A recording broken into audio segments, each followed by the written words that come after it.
Hey gang, Pastor Durb here, Church of Metal. So I'm gonna do something here live from quarantine. I've been wanting to do it a while. It's just seems to be like the hot new thing to do now. So usually when it's a hot new thing, so to speak, or a trend or something like that, I stay away from it. But it's hard for me because other people are doing it, and this is something I've done since I was a little kid. As metal fans, you know, old school metal fans, we were all about this, and that's like ranking albums from your favorite artist and stuff, from your least favorite to your favorite, or vice versa. So I'm gonna give it a shot here. I'm not gonna be one of those guys who just kind of sits down and talks monotone and shows you the CD cover and talks a bunch of smack about the albums they don't like. Man, if I'm a fan of a band, I will not talk negative about them. I may have some reservations or some opinions, but I'll keep them to myself because I don't believe that if you are a fan of the band, you should be saying anything negative about them to anybody. You stand up for them, you defend them, just like you would your family or your kids or close friends, whatever, man. So, you know, that being said, I'm going to, okay, so what else I can do here? So anyway, so I'm not gonna hold up CDs, anything like that. I'll like throw in the pictures and stuff. I'm standing outside, you know, wearing some Maiden garb, because Maiden's my favorite band in the world. Have been for many a year now. So I love everything they've put out. People, you know, like to talk smack about the Blaze Bailey albums. I loved them, you know. They are ranked lower in the pile because obviously, man, those handful of classic albums are untouchable by anything else Maiden puts out, which all their stuff they've been putting out over the last, you know, 20 years has been amazing since Bruce and Adrian rejoined the band. But you're not going to be able to touch those classic albums, man. Other bands can't even come close to touching, you know, the Blaze Bailey albums, or, you know, the lesser known Maiden albums, in my opinion, because Maiden rules. But so anyway, we're gonna kick this off now. I would say my least favorite, and I don't have this written down or anything, this is all up here in the old Durb noggin. So anyway, we're gonna start off with the X Factor. Okay, you know, like I said, I love the Blaze Bailey albums, and I'm one of those weird people who actually like it when bands change lineups or singers, stuff like that. I'm not like one of those guys, well, it's not the same band now, blah blah blah, Mr. Negative, you know. When you're narrow-minded like that, man, you miss out on some good music. Me, I always like, oh man, I can't wait to hear that with a new voice, man. That's gonna sound fresh, that's gonna, you know, have a different sound, whatever, because I'm open-minded. I love my bands, and I view my bands more as like sports teams, you know. It's like your singer's your quarterback, right? We'll do football analogy, right? I'm a diehard Seahawks fan, have been since the late 70s. And when Russell Wilson retires, are the Seahawks just going to quit? No, they're going to get another quarterback, you know? Sometimes it'll be better, sometimes it won't be as good. I can't imagine anybody better than Russell Wilson. He's amazing. But, you know, that's how you got to view things. Bands are going to go through changes. Instead of whining and complaining and bitching about it, man, embrace it, man. You love this band, and just like you would your family, even if a member of your family makes a choice you don't agree with, you still stand by your family. So you need to stand by your bands. You need to buy their stuff, support them, see them on tour, you know, do what you can. Ticket prices are ridiculous, but that's a whole nother video we'll have to record. But anyway, back to the X Factor. So, X Factor, like I said, I liked it. I didn't think the production was as strong. I thought Nico's drums didn't sound quite as good. So those are about the only, you know, things. I'm not talking negative over it because I still loved it. And the running order of the tracks, usually your epic Steve Harris song, which in this case is Sign of the Cross, amazing tune, right? Kicks off the album. Usually your epic Steve Harris track is at the end of the album. Occasionally it's not, like say the title track 7 Son, 7 Son, something like that. But you know, 9 times out of 10, it's the end of the album. That's where it belongs. Finish on a strong note, a powerful note. So it was weird how that kicked off the album, whereas Man on the Edge has the whole intro and stuff, which should have been at the, you know, the beginning of the album, typically. And, you know, that's what they opened with on that tour and everything. So Maiden always opens their shows with the, at least if they're supporting a new album, from the first song on the new album. So it was just kind of weird. I don't know if they just wanted to kind of change it up, do a little different, but man, it's still an amazing album. There's some hidden gems on there, like there is every album, you know. Sign of the Cross, obviously, best known song. You got stuff like Lord of the Flies, Man on the Edge, which are great. I like Blood on the World's Hands. Steve's bass intro on that's awesome, of course. Unbeliever, Aftermath. My favorite song on there, though, is The Edge of Darkness, and the lyrics, obviously, are from the movie Apocalypse Now, so I love that movie, obviously, but, you know, Maiden does a lot of stuff with movies and books and stuff like that, and I just thought Edge of Darkness was great, and I haven't heard anybody else talk about that song. I think that's a fantastic song, you know. The B-sides from that album are good, too. There's one really strong B-side from that album that I would have liked to seen on the album. That's Judgment Day, man. That's a fast, kick-ass song, but didn't make its way on there, but it's still a killer album. So coming in next, I'm gonna have to go with Fear of the Dark. Fear of the Dark. So yes, I'm putting Fear all the way down there, but I love Fear. I wore out the tape when I got it when it first came out. I've always been a cassette guy. I love wearing shit out, man. That's mine. I'm putting the miles on that sucker. But I've got everything, you know, on my hard drive and stuff like that. I still have all the CDs. I have some stuff on vinyl. I have it all on cassette because I'm a collector. That's what I do. That's what I've always done. Fear of the Dark.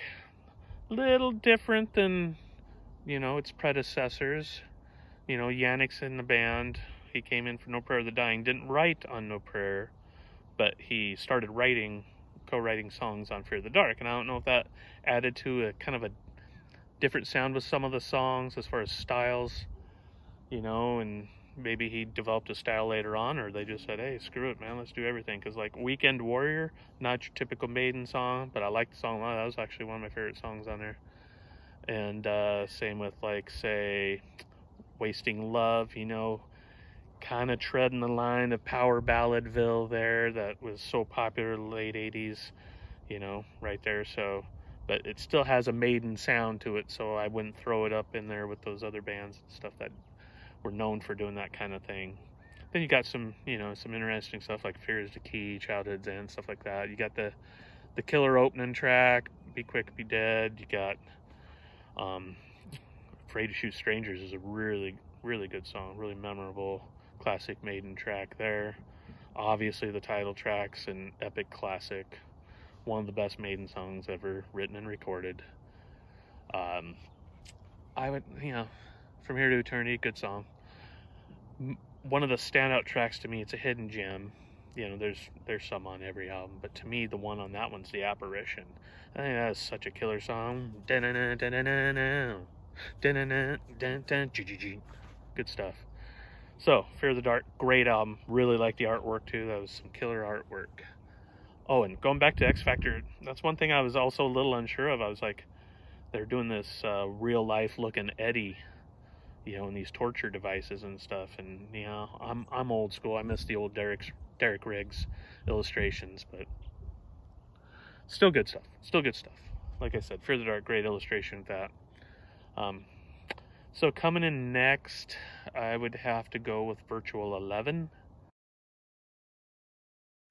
And like I said, I'm not reading this off anything. I'm just going off my head. So Virtual 11, the second Blaze Bayley album. Okay.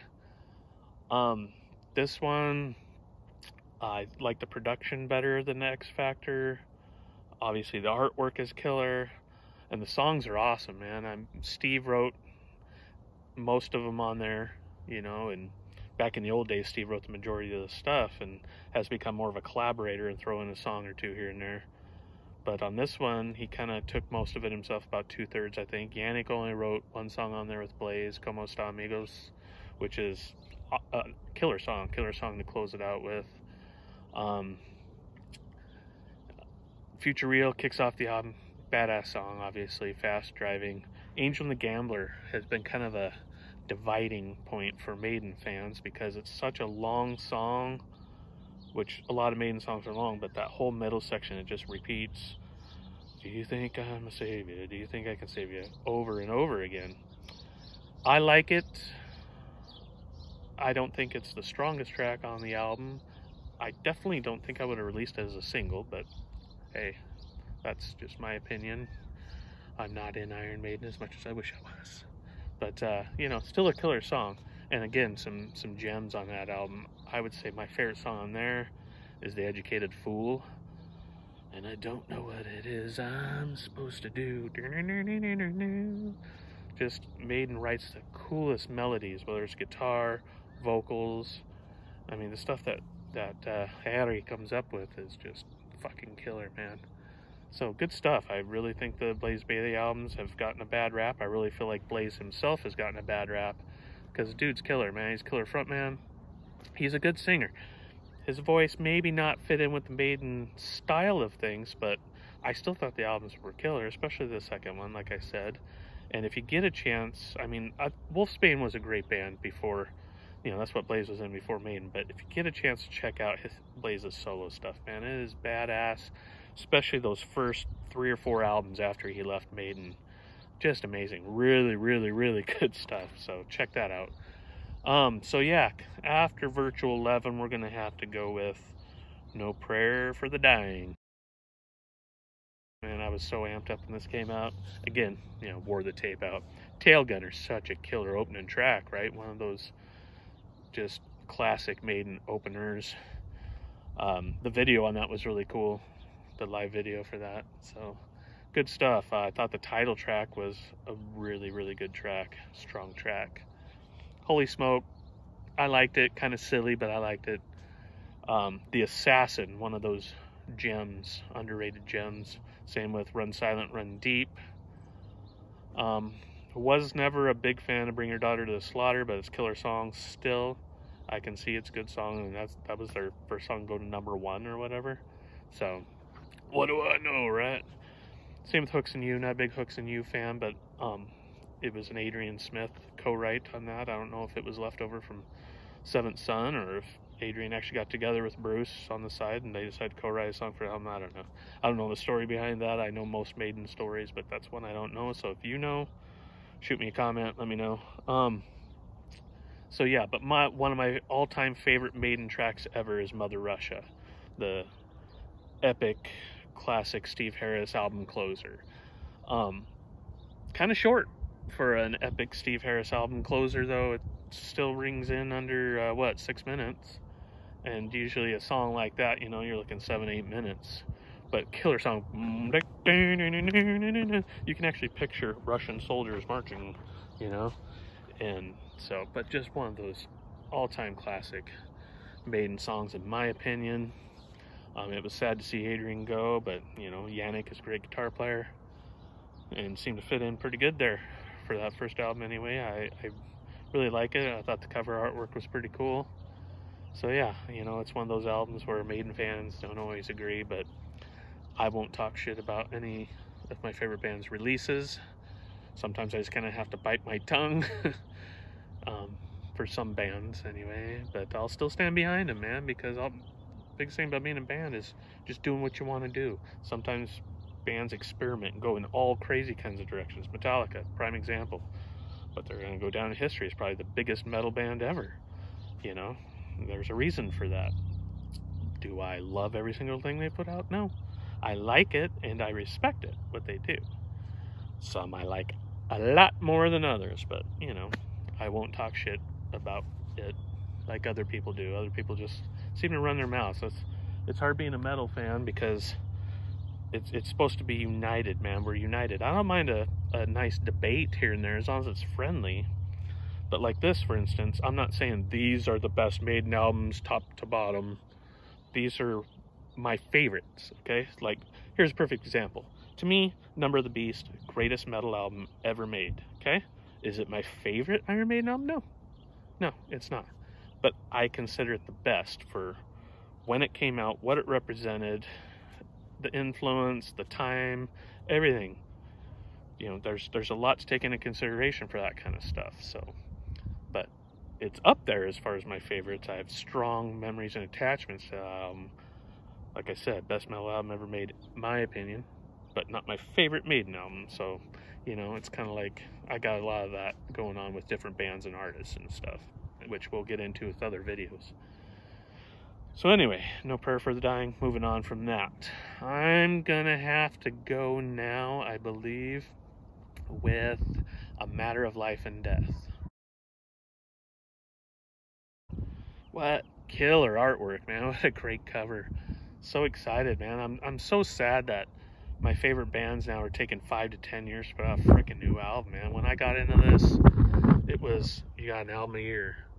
Before I got into it, because I got into, you know, hard rock heavy metal in 1983.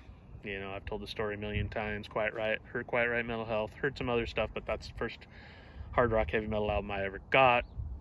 Man, talk about wearing out a cassette, dude. Anyway, that's a different story.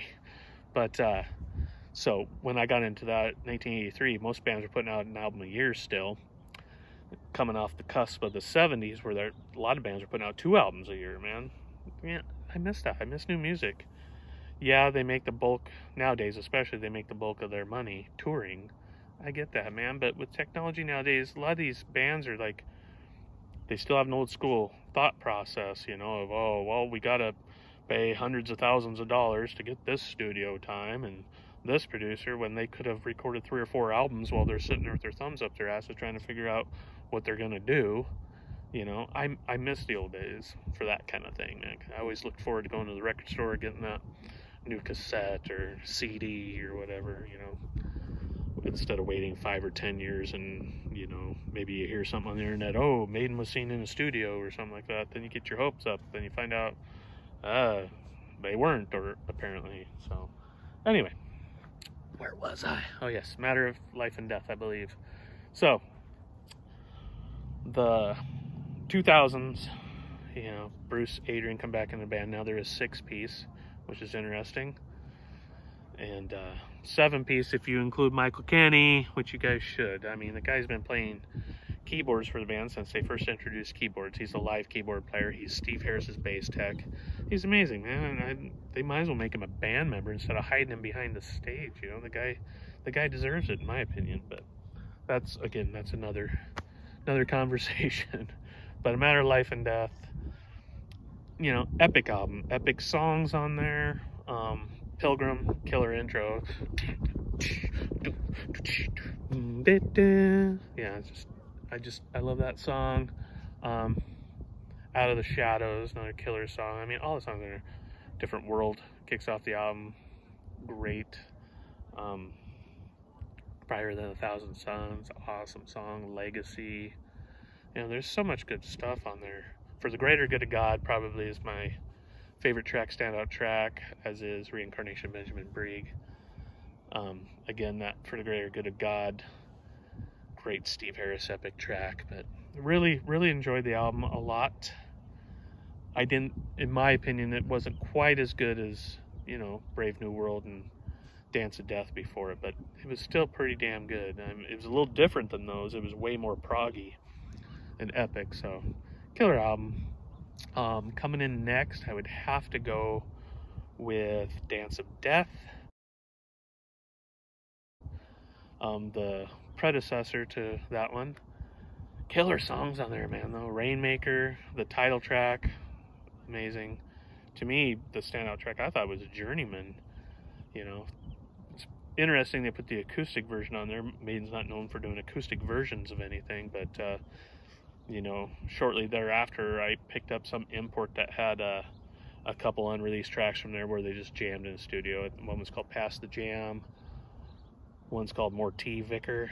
And they have the electric version of Journeyman, which was kind of cool. Kind of similar to, you know, Someone Else by Queensryche. You know, they did a stripped down piano version. That's the version they threw on the Promised Land album. But then you got the epic, longer electric version on their greatest hits shortly thereafter. But like both versions, when I first heard it on the album, I was like, man, that's a killer song. That's a really good song. Other great songs on there.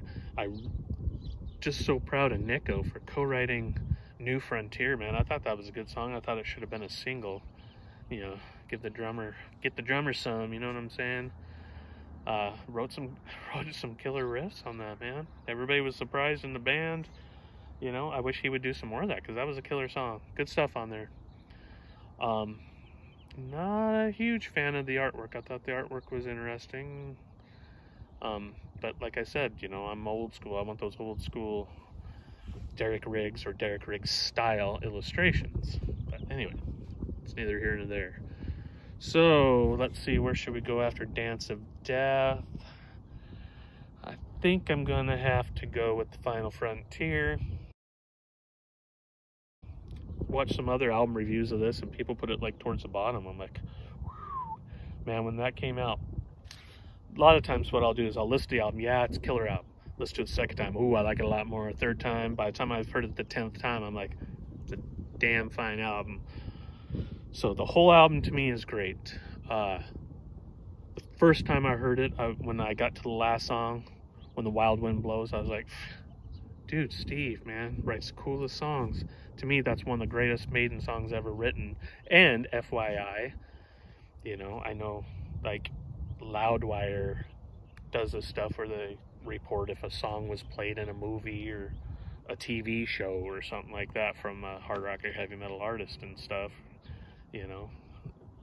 But they seem to miss this one, which is interesting since it's The Walking Dead, since they like to put stuff with horror movies and, you know, TV shows and stuff like that they report on their site, even when it has nothing to do with music. So I just thought it was interesting. But Eugene in The Walking Dead, he's a character in The Walking Dead, sang some lines from When the Wild Wind Blows by Iron Maiden this season, a few episodes back. Man, you check it out. It's killer. It gave me goosebumps. I was like, yeah, okay, if somebody sings a Maiden song, great, sing some lines from it, that's awesome. But When the Wild Wind Blows, that was like, I'm not gonna cry. But so anyway, that to me is such an amazing song. There's other obviously great songs on there. Final Frontier, you know, Coming Home, I thought was a great song. A lot of good stuff. A lot of good stuff on that album. Talisman, good stuff. I really like Starblind. That's another one of those songs that's kind of like a hidden gem on there to me. But anyway, Final Frontier, pretty graphic and gory for the artwork, but still pretty cool. I do like it. So moving on from there, let's see, where should we go? I'm gonna go with the Book of Souls. Okay, so excited when this album came out because I always read a bunch about it when it comes out. So sometimes I build albums up here and they don't quite meet that expectation, but this one did. I knew it was going to be a double album. Not a huge double album, it's just that Maiden songs are so long nowadays, they just can't fit them on there, even though it's only 10 songs, right? So, but man, read about Bruce had some solo songs. He played to Steve. Steve wanted, you know, the opening track on there, If Eternity Should Fail. So such a killer song, and I love Bruce's solo material, man. He comes up with cool shit. But If Eternity Should Fail is one of the all-time classic Maiden openers, in my opinion. It's not that fast Maiden opener we're used to, but it's just a killer track. Killer track really sets the tone for the album, I feel. You know, title track, you got Red and the Black, you know.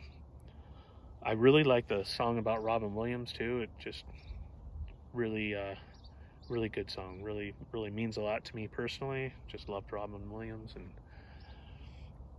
Tears of a Clown, man. So, but to me, when I read about it, I couldn't wait to hear it, and that was, you know, Empire of the Clouds. And it was such a brilliant song. 20+ minute album closer. Not written by Steve Harris this time though. This was another Bruce Dickinson song. He wrote on piano. He like had pieces of like 3 different songs or whatever, and kind of meshed them all together, and it's just such a killer melody. Great lyrics. You know, Bruce singing on this album when he had throat cancer. You know, amazing album, amazing song. I saw him on that tour. I was really hoping that they would have pulled that song off. I knew it would have taken a lot, but they didn't. But you know, I still wasn't disappointed. The show was amazing. So another killer Maiden album. Still waiting for the follow-up, man. Still waiting for the follow-up. Life is too short. I want some new music. But yeah, I'm kind of impatient that way. So after Book of Souls, I'm gonna have to go with Seventh Son of a Seventh Son. Great album, concept album, but not as tight of a concept album or like a rock opera as it was designed to be originally, when Bruce and Steve were talking about the number 7 and being a seventh son and all this stuff. So some of the songs don't really have much to do with the other songs, but there is kind of a theme going on, kind of a story about the seventh son. But it's a killer album. The artwork is something else. Crazy. But is that Eddie holding his womb and then he's got a baby in it? I don't know, man. We've debated that for decades. But Moonchild, amazing opener. One of my favorite songs of all time by Maiden, Infinite Dreams, another killer song. Can I Play with Madness? You know, kind of a poppy feel on that song, but a killer song. You know, Evil That Men Do, amazing. Title track, epic, awesome. Prophecy, Dave Murray's contribution on it once. That's probably the hidden gem on there, if you ask me. Then you got obviously The Clairvoyant, another popular track off that album, and the closer, Only the Good Die Young, another great song. Love that album, man. Love that album. Good stuff on there. Good stuff. So after that, we're gonna have to go with Somewhere in Time. Now, an old friend of mine, Matt Grabo, if you're watching this, Matt, how you doing, brother? He was this kid who always ended up getting a cool album before the rest of us. We all grew up in the country, up in the mountains, you know, going to a little country school, but he always had something cool before the rest of us, and he turned me on to a lot of bands and stuff because he got it before I did, which is what happened with Maiden when he got Power Slave. I was like, holy shit, this is like Priest but cooler. You know, not a knock on Priest, it's just at that moment I was like, that's it, that's it right there, that's my band. But I bought him Somewhere in Time, the cassette, for his birthday because it just come out. So it was sitting there in the plastic shrink wrap, and I would stare at it every day. I'd look at the cover, but I wanted to be cool. I didn't want to open the plastic and look through the shit. I don't think that's cool, man. But it was so tempting, and I had it for like probably a good week or two before his birthday, and it was just driving me crazy. And I didn't have money to get myself one at the time. I mean, shit, I was 14 when it came out. So, but when I gave it to him and told him what I was going through, he's like, oh, dude, you could open it. And I'm like, yeah, but I still wouldn't. I don't think it's cool. But he's like, yeah, you could open it and listen to it. I'm like, mm. But anyway, when I heard it, man, Caught Somewhere in Time is such a cool album opener. It's just fantastic. And, you know, one of the coolest covers you ever seen, the whole Blade Runner theme, which I hadn't seen Blade Runner at the time, so I didn't realize that, but I read about it. And regardless if I had seen Blade Runner or not, that's still one of the coolest covers I'd ever seen. And their little references on some of these places in the illustration there by Derek, using some of their song titles and stuff. Just fantastic. And Adrian Smith stepped up and wrote music and lyrics to 3 of the songs on the album. That's almost half the album right there. Both singles, Wasted Years and Stranger in a Strange Land. Amazing songs, man. He also wrote Sea of Madness, which to me is one of the hidden gems on that album. Love that song too. Wasted Years is just an amazing song, amazing riff. Heaven Can Wait, your typical Steve Harris kick-ass epic track, awesome. Let me see, what was side 2? Because I always work in sides being a cassette guy. So Loneliness, Long Distance Runner, love that song, absolutely love it. Stranger Strange Land, just talked about, obviously. Deja Vu, Dave Murray's contribution on that one. Another underrated song on that album. And then you got the incredible epic closer, Alexander the Great, which, you know, another one of those Steve Harris epic album closers, which I think is amazing. I've got a whole set list that I would love to see them play, and it consists of songs they have not played or they rarely played. And Alexander the Great's on there, Mother Russia, stuff I've talked about before, so that can be another video if you had to write your own set list for Maiden or your favorite band or whatever, including songs they'd never play or rarely ever play, you know. Fun stuff. Put it in a playlist on my Apple Music and stuff and listen to it, so it's good stuff, you know, because I've always had a very, very active imagination and pretend I had these imaginary bands before I actually could ever play guitar or any of that stuff, and now I've put out a lot of albums myself and pretty proud of it and proud of them, and I owe it all to bands like Maiden and Priest and all kinds of stuff. So anyway, that was somewhere in time, right? Okay, so what's that leave? That leaves the classic first 5 albums in Brave New World. Okay, gonna have to go Brave New World here. To me, when Bruce and Adrian rejoined the band, it was an amazing thing. So excited. Bruce is my favorite singer of all time. Adrian Smith, really, I don't know, he just has this songwriting thing that really fits in with Maiden. And everybody else great songwriters and stuff, but he's one of the more prolific songwriters in the band outside of Steve and Bruce. So for him to come back in, you know, you knew you're going to get the goods, so to speak. And obviously an amazing player too. So I thought it was interesting they decided to, you know, keep Yannick and make it a 6-piece. Yannick's a great guy and everything, but I'm surprised they didn't go back to the classic lineup. So I thought that was pretty interesting, and hats off to them for doing whatever they want, you know. So anyway, Brave New World, man. Love the artwork, the futuristic dystopian thing, you know. Just thought it was great. And Wicker Man, one of the best Maiden songs ever, but best album openers, obviously. One of the more underrated tunes on there, Ghost of the Navigator. That was a killer song. The amazing title track, Brave New World. Hats off to Dave Murray for that one. Another one of my favorite Maiden songs, Blood Brothers. Great Steve Harris track. great stuff on that album.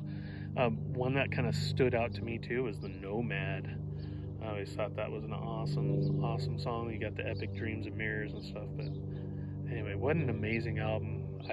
When I heard that, I was like, wow, this album ranks up there with some of the all-time Maiden classics. That's where I ranked it, where I did, and above some of the other stuff. It was like a return to form, but it was also new sounding, a little more proggy. They're kind of going in more of an epic prog direction there. Just stellar, incredible. Okay, so now we're down to the first 5 albums. Everybody calls the classic albums, right? So we all kind of rank them a little bit differently, and mine have changed over the years, you know. So this is kind of hard for me. But coming at number 5, I'm gonna have to go with the first album, self-titled Iron Maiden album. Oh man, it just takes me back to when I was a kid. Because when you're a kid, we obviously didn't have internet back then. You didn't know, when you first got into band, you didn't know how many albums they had out. You didn't know what the albums were, you know. We would pick up copies of Circus Magazine, Hit Parader, stuff like that, and try to read articles, whether you're reading them in the store because you have money to buy it, or you buy it, take it home and read it, man, and then read it again, and stuff like that. That's how you kind of figured out what albums they had, how many albums they had and stuff, but still, you still didn't know half the time. So when I was first getting into Maiden, so Power Slave was the first thing I ever heard. Amazing. Number of the Beast was second. Then it was Killers, and I was like, whoa, that singer sounds different, and I just was blown away, right? I was like, oh, that's cool. And then, you know, I got the first album, and I was like, wow, this is killer. Such a killer album cover, man. Awesome. Phantom of the Opera. What can you say about that except for Steve Harris is a freaking genius? What an amazing song. Prowler. Strange World, probably my favorite song on the album. Great stuff. Obviously you got Sanctuary, you've got Running Free, Remember Tomorrow, another great song. You've got the song Iron Maiden, which I've just heard so many times. Great song, but they close every main set of their shows with it. I've just heard it so many times. If there was a Maiden song I could ever do without, it would probably be that one, but I still listen to it because I'm a diehard fan. So yeah, man, great stuff. Charlotte the Harlot's a great song too. So good stuff on that album. So what's that leave us with? That leaves us with 4. Probably gonna have to go with Number of the Beast here. Like I said, I consider it the best metal album ever made. When I got into music, people were still burning records because it was satanic, breaking them. I mean, it was a great time to be alive. It sounds silly, but this music already had like kind of a stigma to it, where it was like, ooh, it's dark. And when you're a kid, that's why people get turned on to like horror movies or just dark movies and stuff like that. Music's the same way, man. It just kind of, it's intriguing. Did I want to go out and worship Satan? No, but at the same time, you couldn't help but conjure up. I mean, and a lot of these didn't even have to do with the devil or whatever, like when Motley Crue Shout the Devil came out around that same time, what was that, late 83, early 84? I don't remember off the top of my head, but it was just amazing because I knew nothing about them. Yeah, their songs are about sex and whatnot, but I didn't know that. Shout at the Devil had, if you looked at the album, the vinyl, it was flat black and it had a inverted pentagram on there in black, and there's shrink wrap on it. But I went into the record store one day because I just like to go in and look at albums even if I wasn't buying it, because I was just obsessed with this stuff. And somebody had taken a shrink wrap off in it, and it was a gatefold, so it opened up, and then you got the 4 individual pictures of them, with the fire behind them and blood and stuff. And I was like, that's fucking cool. I can't wait to buy that. That's a whole nother video. But just the darkness appealed, kind of had this mystique, it was awesome. So Number of the Beast. Invaders, dude, one of my favorite Iron Maiden songs of all time. I know Steve hasn't really liked it, I think, or maybe a couple of the other band members, whatever. Usually they would open with tracks, opening tracks from the album, but legend has it they only played the song once, and that was in 1992 in Australia when Bruce was leaving the band and stuff. So they were pulling out some other stuff on their tour as well. Whether or not they actually played that song, I don't know. To me, it's one of the best. If, like I said, that's my little pretend set list I came up with, the songs that I want them to play, that would be the opener. I always wanted to cover that song. That's a hard song to play on the bass. I'm a bass player as well as guitar player, but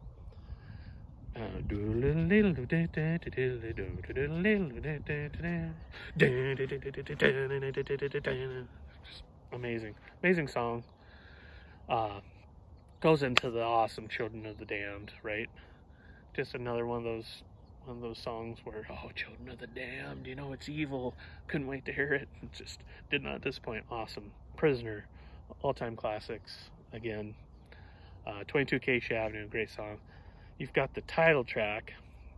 I mean, that's the ultimate metal statement. There's a few songs to me that are the ultimate metal songs. And I know a lot of you won't agree with me with Quiet Riot's Metal Health, but Bang Your Head, to me, it was the ultimate metal anthem. And you can debate amongst yourselves whether Quiet Riot was metal or not. I felt they had both going on. They had the hard rock, the poppy hard rock a little later on. They had some, some raw metallic stuff, man. You can't deny Bang Your Head, dude. Fucking badass. I don't care who you are. I'll go toe to toe with you on that one. But I'm not here to debate, so I'm just here to share my personal favorites, how I like to rank them. So please keep the comments positive if you can. I don't deal with negative comments. So I know we all have our own opinions, But yeah, so Number the Beast song is one of the all-time metal classics. You know, you brought the Number of the Beast 666 into it, and it has been there ever since. It's one of those things like when Ronnie James Dio first threw the horns in Sabbath, you know, it was like, didn't mean what it meant back then, but it kind of took on its own, you know, a life of its own. Just one of those amazing things, man. I love it. Run to the Hills, obviously the most popular Maiden song. I like it, still like it. Funny video, you know.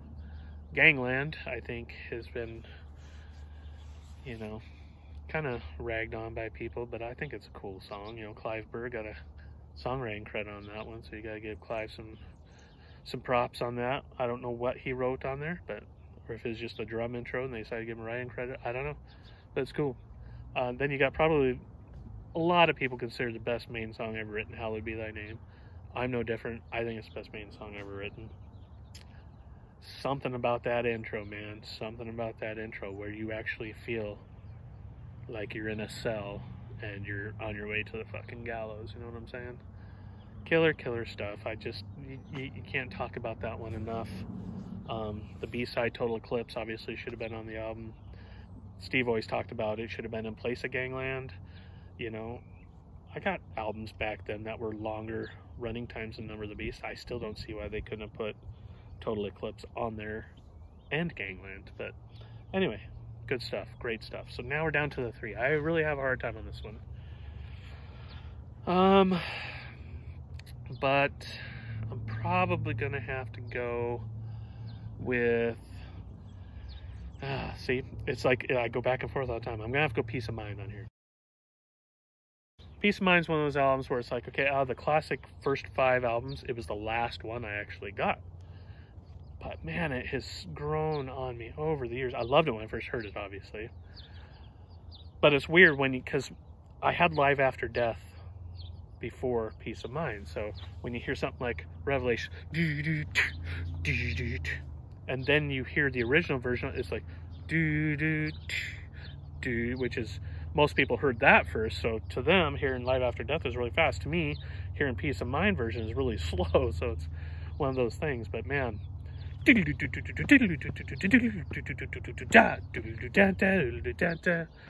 Where Eagles Dare, man, one of the greatest intros ever. Nico's in the band now. It's his first album, and he made a statement right at the beginning of that fucking album, dude. Badass. Great song. Revelations, like I was just talking about.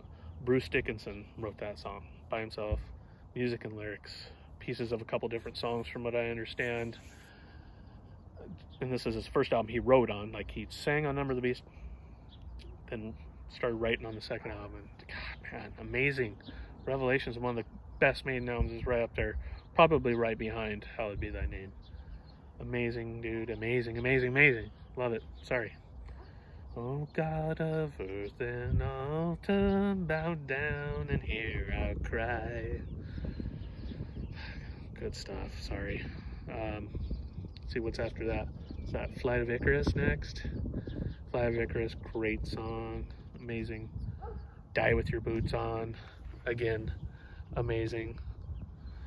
Sorry, my battery's running low here, so I'm gonna have to wrap it up. But Die With Your Boots On. Side to the Trooper, one of the ultimate Maiden songs ever. I mean, if there's a Maiden song to cover, you know, another band, or it's Trooper. I actually just did an acoustic version of it live from quarantine. If you get a chance to check that out. I mean, obviously, I'm no Bruce Dickinson singing wise. I'm not the best guitar player. I don't give a shit. I have fun. I thought it was a interesting acoustic version of the song. Whatever, neither here nor there. Still Life, one of those underrated Maiden songs. Amazing. Quest for Fire. I heard one of the guys from Loudwire rip on that one, and it's like, dude, you're not a Maiden fan if you're gonna talk shit about it. May not be your favorite song. Fine, say it's not your favorite song, but he was, oh, that's a stupid song. I hate that song. It's probably one of my favorite albums, but if you left that song off, it'd be my favorite album.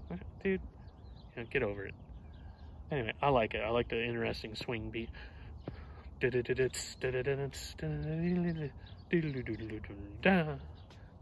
Fucking great shit. To me, one of the biggest underrated songs in Maiden's catalog, especially on this album, Sun and Steel. I love that song. My little mock set list I was talking about, I think it's the 3rd song. I think it would go Invaders, if I remember right, Purgatory into Sun and Steel. Amazing, amazing song. Then it closes out with the epic To Tame a Land. You know, can't go wrong there. The little bass part in the middle, you know, is kind of a precursor to what Steve would do with Rhyme of the Ancient Mariner on the next album, Power Slave. Just epic song about the book / movie Dune. Great stuff, great stuff. Artwork amazing. I just love it. So that leaves 2 albums. This is so hard for me because Power Slave got me into the band. Killers has been my favorite album for a long time. But I'm gonna go Killers at number 2. You know, a lot of people consider it the lesser of the 2 Paul Di'Anno albums. I think it's the best, personally. There's just something about it. I don't know what it is. Ides of March into Wrathchild, Murders in Roadmork, amazing song. Another Life, great. The instrumental Genghis Kong, amazing. Innocent X,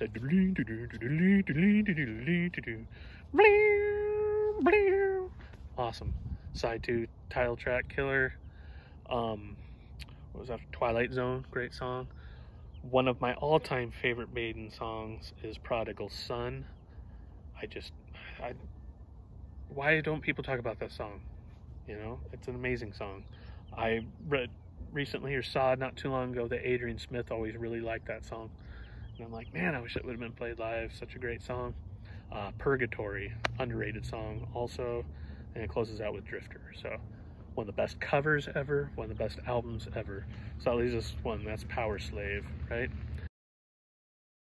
Got into this, the theme, the artwork, the whole pyramid thing, amazing. Opens with one of the greatest Maiden songs of all time, Aces High, right? You got 2 Minutes to Midnight, which is killer. You've got an instrumental coming in at number 3, Lost for Words, awesome. You've got the Bruce Dickinson penned Flash of the Blade, which is great. You know, yo, ho ha, guard, turn, parry, dodge, spin, ha, thrust. It's a Daffy Duck thing, sorry. Then you've got Steve's thing also with swordplay called The Duelists. So I always thought that was a good 1-2 punch when it comes to that. Freaking amazing. Side 2, another one of those underrated Maiden songs, man. Back in the Village, love it, love it. You got the title track, another Bruce Dickinson classic, which he took from, you know, a couple different songs and patched them together. One of the best breakdowns ever. Just absolutely love that song. And then you've got the epic closer, Rhyme of the Ancient Mariner, man, based off that Samuel Taylor Coleridge poem and stuff. I just thought was amazing at the time. You know, you didn't have 10+ minute songs back then usually, unless you were a 70s prog band or something like that. So bringing it into metal, man, hats off to him, dude. One of the greatest albums ever. My personal favorite Maiden album, you know, it's right after Killers and it go back and forth, so does Peace of Mind. So, but to me, I'm putting that there because that's what got me into them. And it takes me back to 1984 when I first heard it. Actually, I heard it in 85. I believe it was spring of 85 or something. I don't remember. Late 84, 85. I don't remember, but amazing. I know I'd always seen it in Safeway. When Safeway carried albums, it was like in the #1 rock area or whatever. So anyway, thanks guys. Let me know how you would rank them, what you think. Please be nice in the comments.